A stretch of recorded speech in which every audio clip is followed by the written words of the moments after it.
Boa tarde, muito prazer em estar aqui nesta tarde. É uma alegria muito grande mesmo ter este livro para apresentar para você que está aí do outro lado, é, atendendo a esse convite que foi feito, né, para esse lançamento online do livro A República Hebraica, traduzido e comentado por mim durante esses meses. Eu quero começar agradecendo, já agradeci, mas sinto uma gratidão tão grande que eu quero continuar agradecendo a Deus pela oportunidade de ter feito esse trabalho e agradecer a você que se dispôs a acompanhar esse trabalho.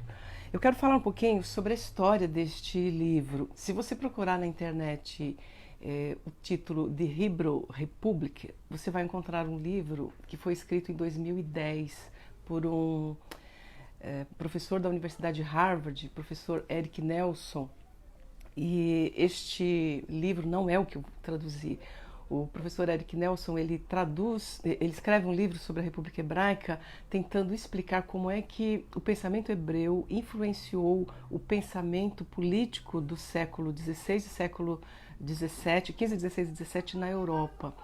E ele cita alguns autores que se debruçaram sobre os textos rabínicos, sobre os textos escritos durante essa dispersão dos judeus, inclusive, não só a República Hebraica, não só os textos de Moisés, mas os comentários sobre os textos de Moisés, e como esse material influenciou grandemente o pensamento político no século XV, XVI e XVII na Europa e nos Estados Unidos e, posteriormente, grande parte do mundo ocidental. O interessante é que os autores que o professor Eric Nelson cita, eles estão todos citados aqui neste livro, escrito bem antes do livro do professor Nelson. Esse livro foi escrito em 1852 e tem sido considerado como as raízes da República Americana. A história do meu interesse por este livro. Quando eu lecionava Ética e Cidadania na Universidade Mackenzie, já há alguns anos, eu me deparava com alguns textos e vídeos que inclusive eram utilizados por mim na sala de aula e causavam um certo constrangimento, porque eu não concordava muito com o que era dito, mas eu não tinha fundamentos para contestar. Um desses vídeos dizia que antes dos gregos e romanos não havia lei, que antes dos gregos e romanos havia poder e que a figura do governante era sinônimo de lei, que aquilo que o governante queria, a sua vontade arbitrária, caprichosa, o que lhe desse na telha, era a lei. Esse tipo de fala numa sala de aula de ética e cidadania me causava profundo incômodo, porque eu queria entender melhor como é que era isso, mas enquanto eu não fui pesquisar a linha do tempo das questões de governo, eu não pude tomar a decisão de não utilizar mais esse tipo de texto, esse tipo de vídeo, esse tipo de filme. O que foi que me fez perceber isso? Quando eu comecei a pensar que Moisés escreveu sobre lei, escreveu sobre governo, que a vontade de Moisés não era a lei, que a vontade de Davi não era a lei, nós temos uma situação interessante que um profeta chega para o rei Davi e diz, contando uma parábola, e acaba dizendo: você transgrediu a lei era maior do que Davi, a lei era maior do que o profeta, era maior do que o sacerdote. E esse tipo de textos que nós temos utilizado, que são utilizados nas universidades, eles dizem que antes dos gregos e romanos não havia lei, havia só poder, que o poder se confundia com a figura do governante e que os gregos e romanos inventaram a lei, inventaram um espaço público de poder. E que o texto continua dizendo que os cristãos acabaram com isso, que os cristãos fizeram uma retomada da centralidade do poder na pessoa do governante.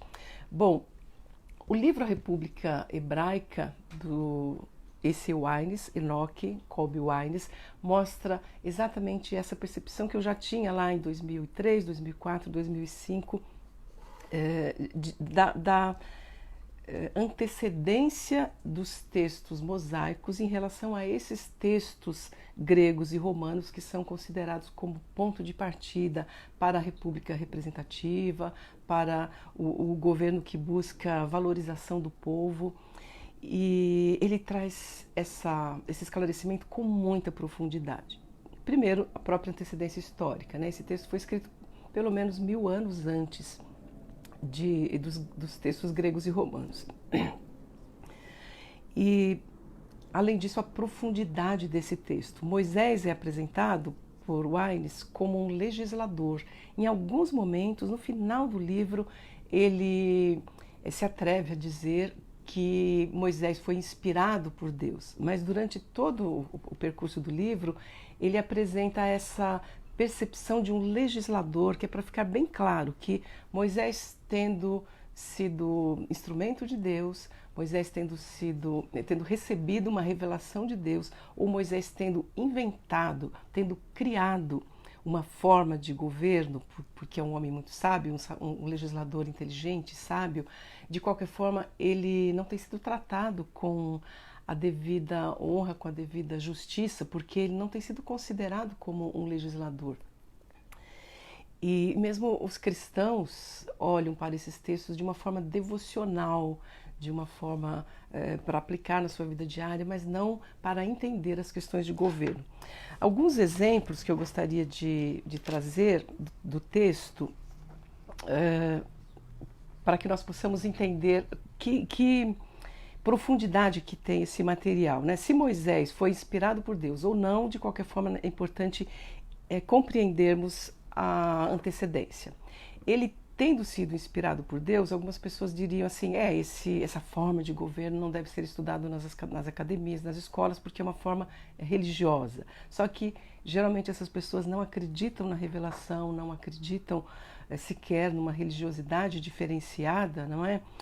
E todas as religiões são iguais e tal, então deveriam considerar Moisés como um legislador, como um homem que sabiamente inventou uma forma de governo na qual o povo tem participação. É nesse texto de Moisés que aparece pela primeira vez a orientação para que o povo seja educado, para que a lei seja ensinada ao povo, para que o povo possa escolher, possa eleger representantes de grupos de 10, representantes de 50, de 100, de 1000, e que só as questões que não fossem resolvidas nessas instâncias de apelação é que deveriam chegar a Moisés.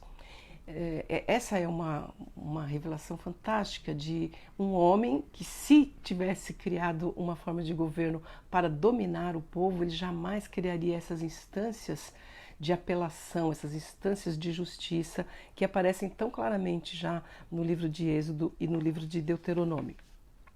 Depois de ter tido esses discernimentos em relação à antecedência desse texto, em relação à profundidade desse texto, foi em 2012 que pela primeira vez eu tomei conhecimento do livro do Dr. Wines, ouvindo palestras do Paul Gelli, lendo livros dele. Para quem está ouvindo não conhece, não sabe quem é Paul Gelli, Dr. Paul Gelli é um dos mentores da educação do Principal Approach nos Estados Unidos e tem estudado muito aprofundadamente a história do mundo ocidental, a história de governo, de educação e de liberdades no mundo ocidental. E Paul Gelli falando sobre esse Wines, sobre Enoch C. Wines, eu fui pesquisando e encontrei esse texto, traduzi alguns trechos para uma palestra que eu ministrei em 2012 e de lá para cá venho de vez em quando namorando esse texto, né? Volto ao texto, dou uma olhada nele, traduzo trechos para palestras, mas em abril eu decidi traduzir o texto na íntegra e entregá-lo ao público na esperança de que muitas pessoas passem a ter essa percepção de quanto esse texto mosaico fez diferença na história do mundo ocidental e pode fazer diferença a partir de agora. Alguns destaques para que vocês possam entender essa divisão, essa organização do texto. O livro está organizado em 4 partes. A primeira parte é um capítulo bem grande. A dimensão dos capítulos na obra original ela é bastante inconsistente, na verdade. O primeiro capítulo tinha 60 páginas e nós temos capítulos com 10 páginas, com 12, com 9. Então eu procurei organizar esse primeiro capítulo como sendo a primeira parte e tem o título de Princípios Fundamentais dessa República Hebraica. São 17 princípios fundamentais. O primeiro princípio que aparece é o monoteísmo, a ideia da unicidade de Deus. Deus é único. E isso aparece como uma novidade radical num contexto de idolatria, num contexto de politeísmo, num contexto em que havia 30 mil deuses em média, né, nas nações. Então, a ideia de um único Deus que criou todas as pessoas à sua imagem e semelhança é uma ideia totalmente original, que vai ter repercussões políticas nesse contexto. Mais tarde eu falo dessa repercussão. Além do monoteísmo, que é o primeiro fundamento, o segundo fundamento é o autogoverno das tribos e a unidade da nação. Então, cada tribo tem liberdade para definir algumas coisas, tem autogoverno, mas eles estão em aliança, estão em unidade, como sendo um povo que está sendo constituído como nação debaixo dessa ideia do monoteísmo. Um terceiro princípio que é fundamental é o princípio da propriedade privada e da igualdade na propriedade, pelo menos no início, a igualdade na distribuição de terras. É esta liberdade de cuidar da sua terra, cuidar da sua plantação, educar os seus filhos para amar a sua terra, sabendo que essas terras seriam preservadas. Ele trabalha, inclusive, a lei do jubileu, quando as terras deveriam ser devolvidas. É realmente bastante interessante esse foco nesses princípios. Um princípio que eu quero destacar, dos 17, não posso falar de todos, é a educação de todos. E nisso o Aines ele tem referência de outros educadores que têm dito que o povo hebreu é o primeiro povo que de fato alfabetiza os adultos para que os adultos alfabetizem as crianças, e é o primeiro povo a ser alfabetizado, a ser educado como um todo, porque este povo tem que conhecer as leis da sua nação, que estão totalmente relacionadas com as leis da sua relação com o seu Deus. Então a educação ela é prioritariamente voltada, os adultos são educados, os sacerdotes educam os pais, e os pais devem educar os seus filhos ao deitar, ao levantar, andando pelo caminho, quer dizer, ali no dia a dia. Um outro princípio, para finalizar essa primeira parte, é o princípio da justiça. A justiça deveria ser barata, acessível, né? Todas as pessoas deveriam ter acesso a esta justiça.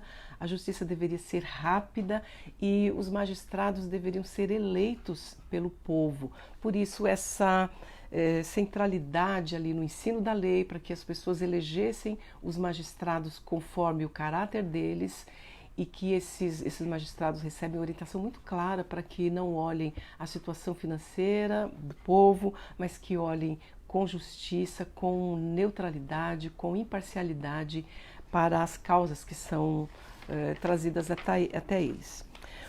A segunda parte do livro fala da teocracia hebraica. E que teocracia é esta, né? Este é um capítulo que me inspirou muito, fiquei muito fascinada ao entender algo que para mim era bastante normal, mas eu não tinha percepção política disso, é que Deus é o chefe político da nação de Israel. Deus é o chefe civil da nação de Israel. Por isso que a idolatria era crime civil. A idolatria era punida com a pena capital, porque era considerada uma traição ao governo estabelecido.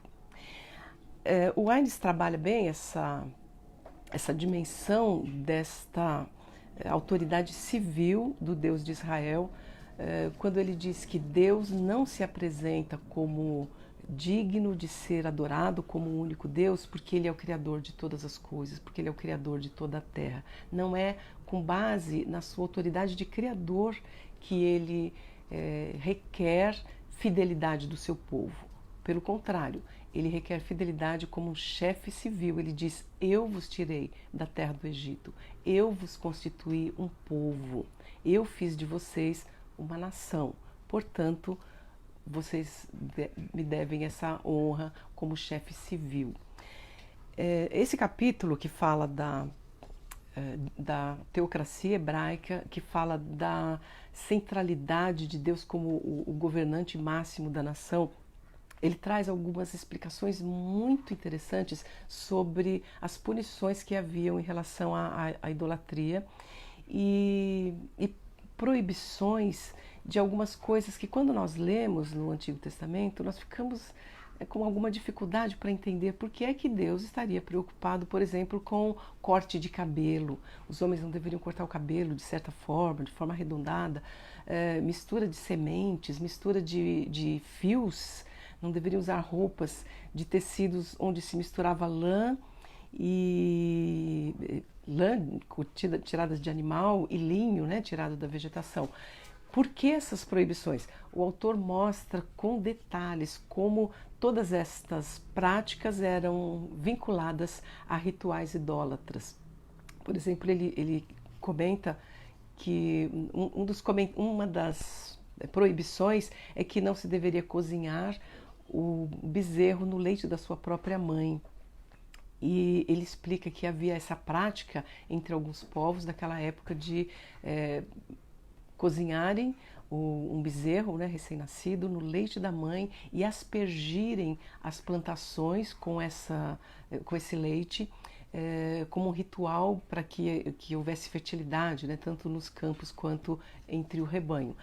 Então, muito detalhadamente ele explica que deuses eram adorados, eram cultuados com costumes que Moisés proíbe. Moisés proíbe que esses costumes sejam reproduzidos, porque praticar estas mesmas coisas era considerada como uma prática de traição ao único Deus, uma prática de adoração dessas divindades pagãs.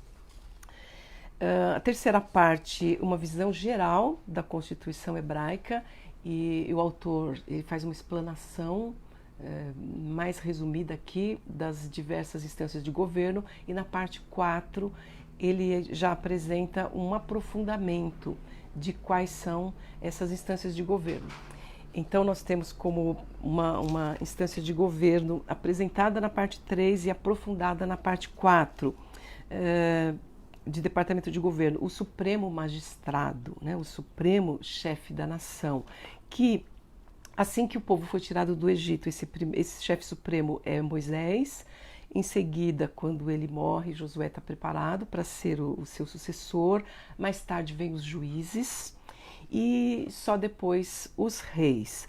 Esses magistrados, esses chefes supremos da nação, eles são considerados como sendo ministros do rei, que é Jeová, ministros do rei, que é o Deus que os tirou do Egito, que os constituiu como nação.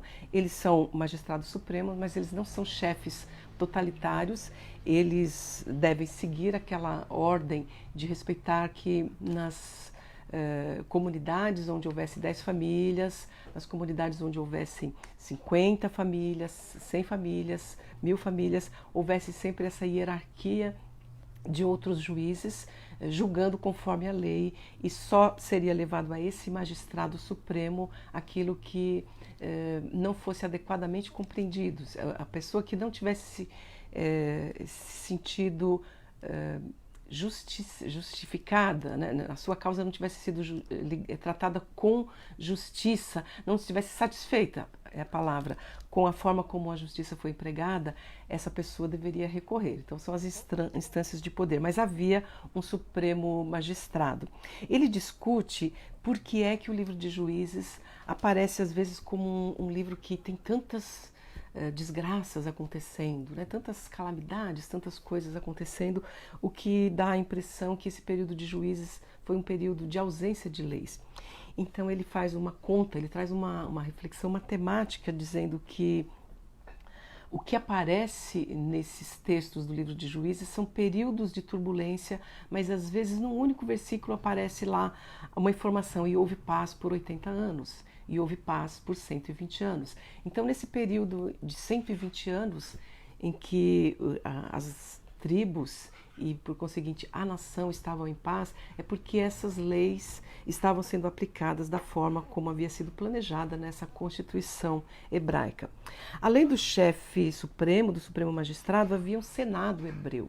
A Bíblia fala de 70 anciãos, e ele, analisando esses textos hebraístas, esses textos que foram estudados, né, ao longo de todos esses 2000 anos até, ele diz que alguma modalidade desse Senado hebreu já existia durante o período do cativeiro no Egito, porque quando o povo saiu do Egito não houve tempo para uma organização política. Mesmo sendo escravos, havia uma ordem política mínima, provavelmente não havia um supremo magistrado, não haviam os juízes que foram eleitos depois no deserto, mas havia um Senado. E havia uma classe de oficiais, ele claramente descreve uma classe de oficiais que seriam escribas, ou seriam alguma coisa próximo de oficiais de justiça, ou genealogistas, porque as genealogias foram mantidas rigorosamente mesmo durante o período em que o povo estava lá no cativeiro. Além do Senado, nós temos muitas referências às assembleias do povo. Essas assembleias, alguns autores entendem que eram assembleias nas quais participavam literalmente todas as pessoas, e em alguns momentos, por exemplo, na ratificação da Constituição, quando o povo vai entrar na Terra Prometida, e é Josué quem os está conduzindo, e eles ficam, o texto diz que eles ficam num anfiteatro formado pelos dois montes, né, o Monte Gerizim e o Monte Ebal, e nesse momento a lei é lida, e também são lidas as bênçãos para aqueles as bênçãos decorrentes do cumprimento das leis e as maldições decorrentes da desobediência às leis. Nesse momento, parece que toda a comunidade está reunida para fazer uma espécie de juramento à Constituição. E aí provavelmente havia uma replicação, assim, pessoas colocadas em pontos estratégicos, enquanto o Josué lê, outros a certa distância escutam e falam para outros que estão mais distantes, e outros líderes mais à frente vão repetindo, até que todas as pessoas tenham capacidade para ouvir. Mas em outros momentos ele fala que essas assembleias eram compostas por representantes do povo. Então ele acaba falando da possibilidade de uma casa legislativa e de uma casa mais executiva, ou de uma casa dos comuns e de uma casa dos lords. Ele explica que a constituição do governo inglês foi muito inspirada nessa forma de governo, então tem essas assembleias que são às vezes mais restritas, com representantes de um certo poder, e depois representantes populares de uma forma mais geral. Além disso, havia o oráculo hebreu. Quem era como é que Deus se relacionava, como é que a vontade específica de Deus era apresentada em alguns momentos muito claros, muito distintos, muito facilmente identificáveis na história do povo hebreu. Então ele fala dessa instituição do oráculo, que é descrita também como o Urim e o Tumim, que ninguém sabe exatamente o que era, se eram pedras colocadas no peitoral do sacerdote. Alguns falam de uma luz, né? A glória se manifestava para orientar decisões radicais do povo. E aí o que é interessante em relação ao oráculo é que alguns autores, o Aines apresenta alguns autores que dizem que o oráculo hebreu é uma imitação dos oráculos gregos e romanos. Mas aí ele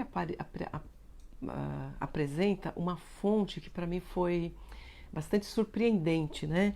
Ele traz como fonte para contestar esta antecedência dos oráculos pagãos em relação ao oráculo hebreu, contestar essa antecedência e, portanto, inverter, mostrar que o oráculo hebreu é a primeira manifestação dessa forma de consulta, né, para decisões. E a fonte que ele traz é Isaac Newton. Eu nunca tinha ouvido falar que Isaac Newton escreveu algum livro de história, mas Isaac Newton escreveu uma cronologia dos povos antigos.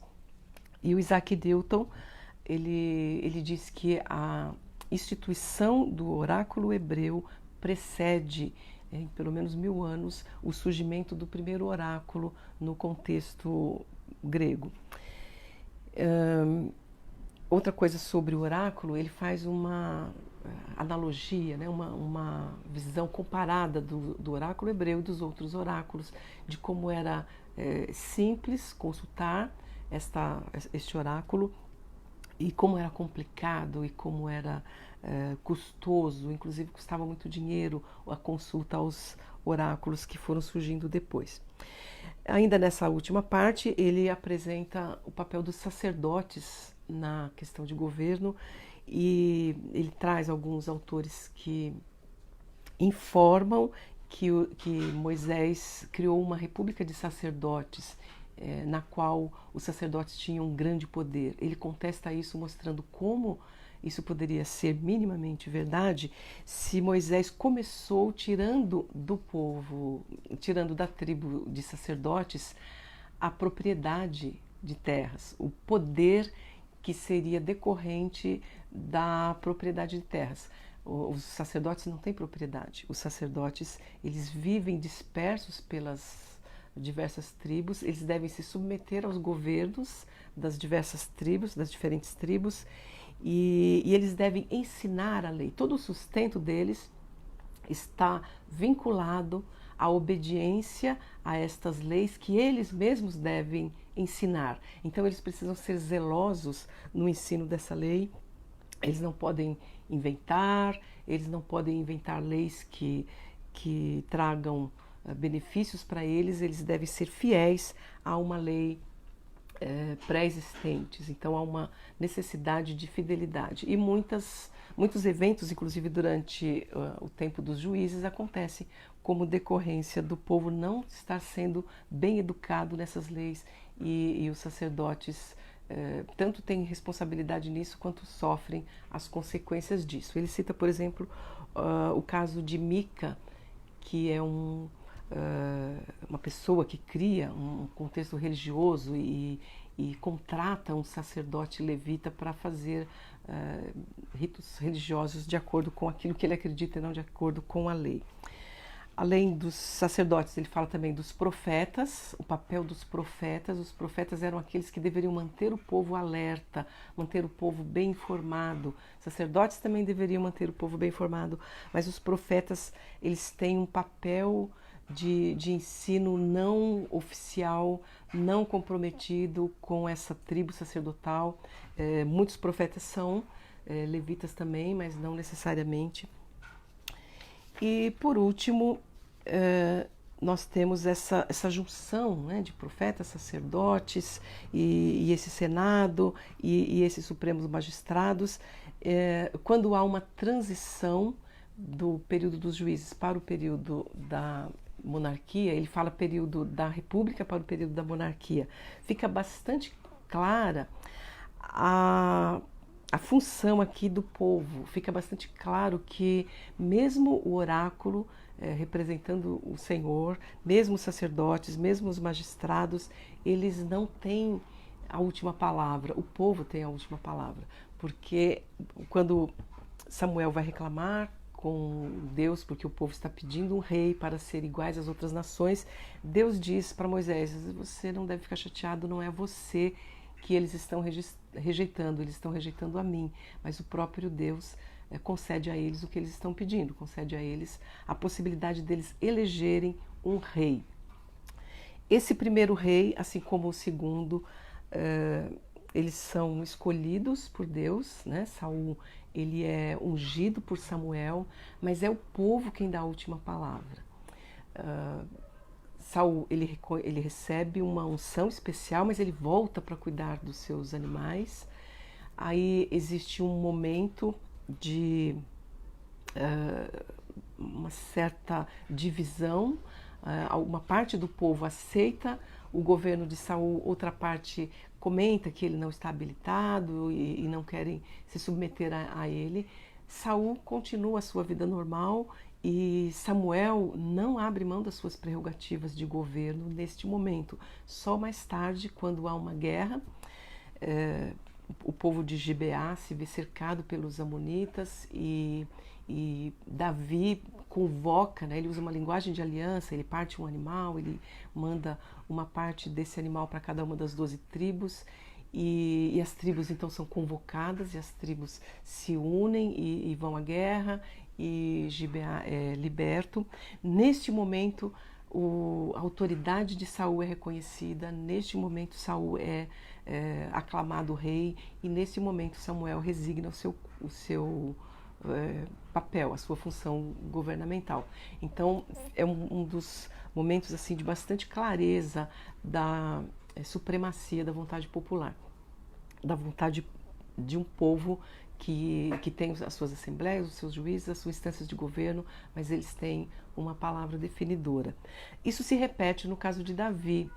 Davi também é ungido por Samuel, Deus rejeitou Saul, escolheu Samuel, mas há um percurso longo a partir da unção de Davi até que ele se assenta no trono. Em nenhum momento Davi luta para reivindicar esse papel real que foi profeticamente, né, atribuído a ele no momento da sua unção. Mais tarde, quando Saul é morto, Saul já tinha sido morto, ele cai lá na batalha, né, se suicida, e um amalequita pega a coroa e leva a coroa de Saul para Davi. Davi não coloca a coroa na cabeça e diz: agora eu sou o rei. Davi espera que o povo o aclame rei, e é o povo de Hebrom que o aclama rei em primeiro lugar. Apenas a tribo de Judá o reconhece como rei e ele fica 7 anos reinando só sobre essa tribo, e as outras 11 tribos estão sendo governadas por Isbosete, que é descendente de Saul. Então é uma das formas do autor, do Aines, mostrar como é clara essa percepção. As 11 tribos preferiram um descendente de Saul. Davi não considera isso como uma traição, como um crime de Estado, ele respeita isso. Só mais tarde, quando Isbosete vem contra Davi, Davi se defende, Isbosete é morto, e as 11 tribos fazem aliança com Davi, e Davi passa a ser o rei de toda Israel. Enfim, são momentos de explicitação dessa soberania popular, desse respeito a um povo que precisa ser educado, que precisa aprender quem é o seu governante máximo.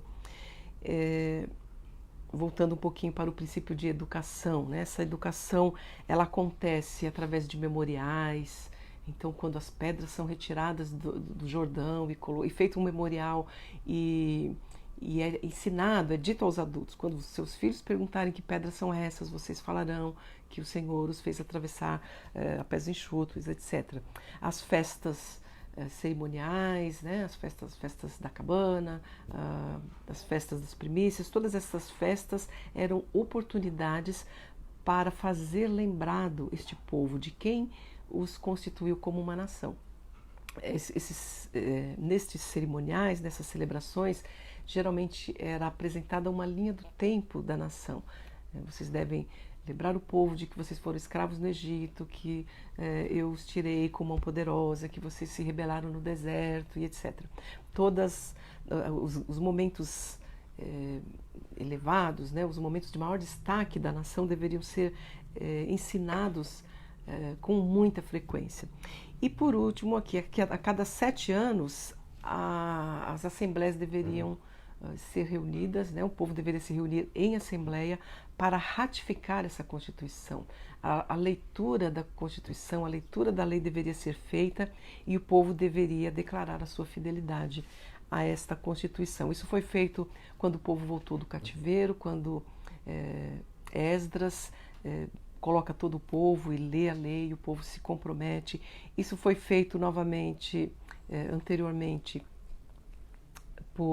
pelo rei Josias, quando o povo fica um tempo distante da lei, o povo já não está aprendendo, já não está sendo ensinado, e quando o rei descobre o rolo do livro da lei no meio dos escombros do templo, ele convoca a assembleia, ele ensina a lei, ele leva o povo a assumir novamente o seu compromisso com a Constituição. Enfim, eu espero ter passado as ideias principais deste livro. À medida que eu vou caminhando para o encerramento, outros exemplos vão vindo à minha mente aqui, dá vontade de contar mais uma e mais uma, mas eu gostaria de confiar a vocês esta obra, de entregar a vocês esta obra, de desafiá-los mesmo a lerem este livro. Posso garantir que é um livro que será realmente útil para pais, para professores, para educadores de um modo geral, para professores universitários, estudantes de direito, estudantes de filosofia, estudantes das mais diversas áreas. Nós precisamos conhecer as nossas raízes. As raízes do mundo ocidental, elas estão sendo atacadas muito audaciosamente, né, com muita violência, e se nós não nos conhecemos, não conhecemos a nossa própria história, não conhecemos as nossas origens, nós não temos para onde voltar. Então essa é a minha contribuição para esse enfrentamento, para essa resistência mesmo à destruição da família, à destruição da educação que leva as pessoas a terem autonomia, a terem capacidade de autogovernar as suas mentes, as suas decisões. E é a minha contribuição para os educadores cristãos, de um modo geral, para os legisladores, para as pessoas que querem fazer diferença nesta nossa nação, neste período tão crítico que nós estamos vivendo. Muito obrigada, agradeço as meninas que estão aqui me ajudando, obrigada Georgia, obrigada Rebeca. E quero falar do nosso site. Nós temos também essa novidade, né? Inês Borges, consultoria educacional, aliás, Inês A. Borges, consultoria educacional, é uma empresa que eu abri há algum tempo atrás para poder ministrar alguns cursos e emitir nota, etc. E Deus acabou utilizando esta empresa despretensiosa, que nasceu assim, despretensiosamente, acabou utilizando, né, este recurso para que eu pudesse publicar, né, esses livros. Este livro foi publicado já pela Inês Borges, Consultoria Educacional, e agora nós temos um site que vai estar à disposição para que vocês possam adquirir os livros pelo site, e vocês podem também ler alguns textos, né? Não está pronto o site, nós temos ainda muito trabalho, mas já existem alguns textos sobre família, alguns textos que levam à reflexão sobre o valor de cada criança, sobre individualidade, um texto sobre cultura da integridade. Aliás, essa é uma palavra que eu quero começar a trabalhar a partir daqui, essa é uma expressão, né?